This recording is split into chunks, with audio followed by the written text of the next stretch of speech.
matag magtotoo labi na kita mga Katoliko sa dinagko o sa ginagmay nga paagi nakasinati gid ta og milagro.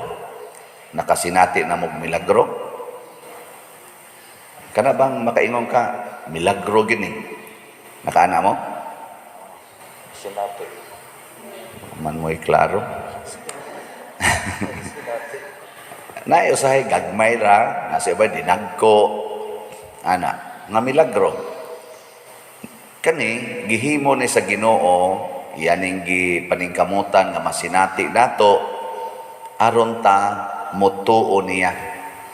Ang tumong sa mga milagro sa Ginoo mao ang paghimo nato nga muliwat niya. Kay kani manggong motuo ta muliwat gid ta sa Ginoo.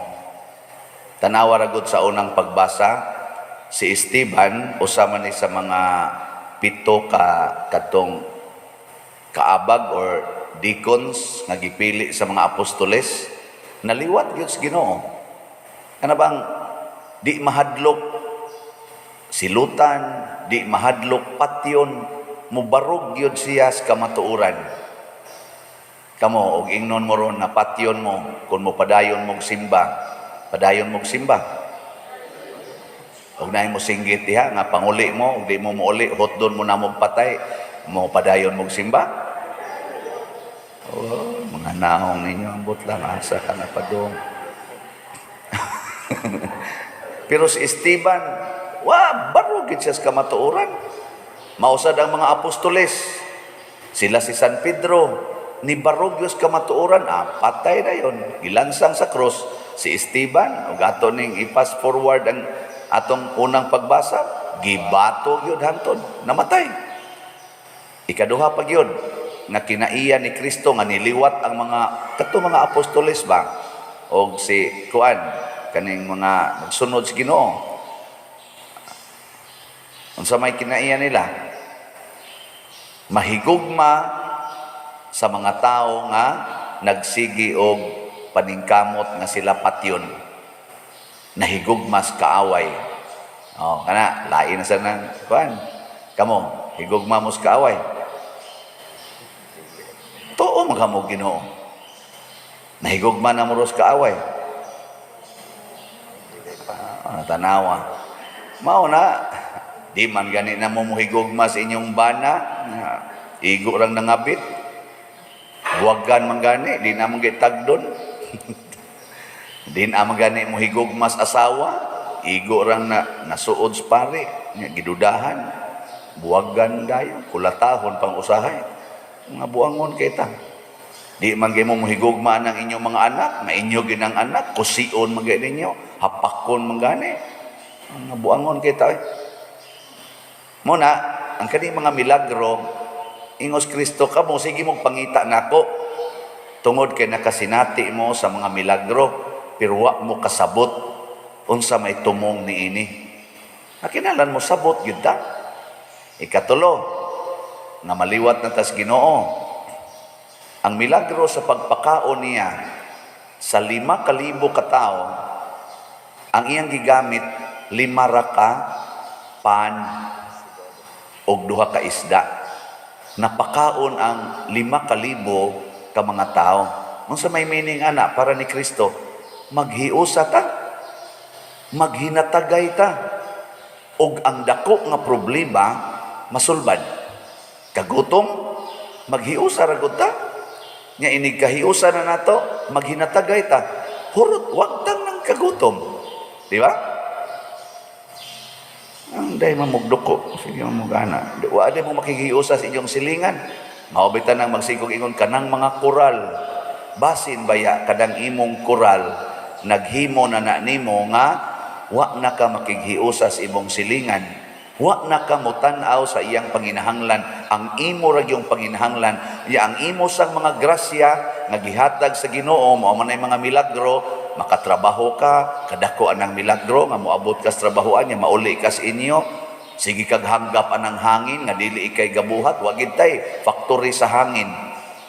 Oxygen noon para sa mga patyo noon. Pero hangin na natural, milagro na na di nagikan o di yun mahurot. Tubig, di mahurot.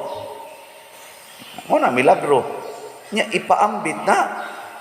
So, ipaambit.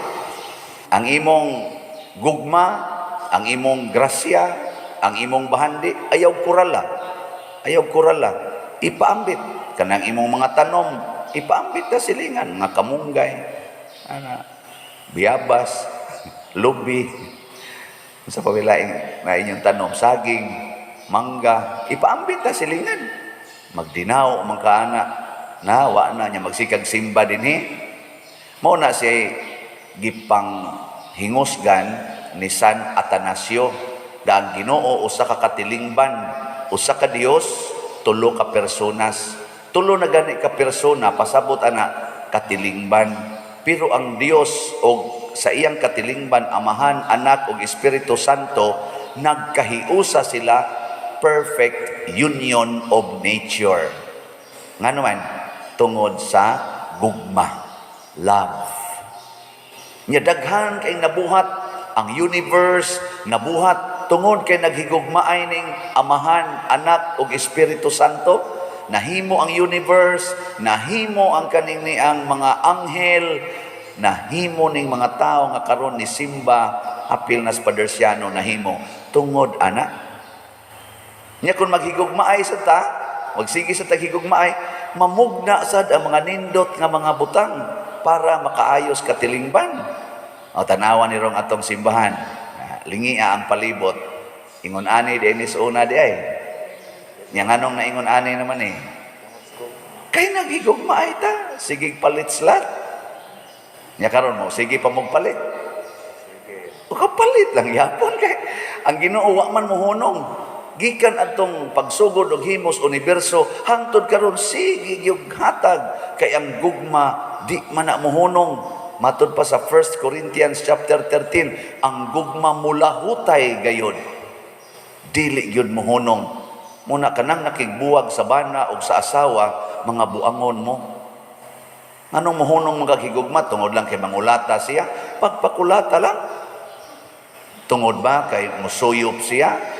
Pasuyop pa lang na. Mamatay ramang ginamadugay. Matukhang pa na. Nya higugma lang yapon bisag tuan nas prisuhan. Higugma lang yapon. Matud pang Kristo duawa lang yapon. Nya sagda og masakiton wa kay kwarta. Atiman na lang, wa masad maingos Kristo, ayuha ang masakiton, atiman na lang. Kay mamatay ramang gina. Pero may nang mga matay tang naghigugmaay, kaysa nagmamatay tang nagdinumtanay, mga daw kay tastadan. Mga ka ng mga asawa magsigdudas bana, tungod lang kay nisikit-sikit at tumubo kay short nga silingan, magsige na kagkasuko, basura ang naas imong hunahuna, dili gugma. Di ba? Kay gugma na as imong nahona, maingon jud ka, ang akong bana ba gi-share niya iyang gugma nako. Ang naka-share sa namong silingan nga mubo kay short. Nya unsa man na, limpyo imong kasing-kasing. Di ba? Si Kristo mao man na, tanawa katong gakulatan ni Kristo galansang niya sa cross, unsa man iyang gisulti, Amahan ko, pasayloa sila kay wa ni masayod sa ilang gibuhat. Tanawa, limpyo kay ingon ahona ni Hesus. Nya muliwat mo na. Kana palit mo slat.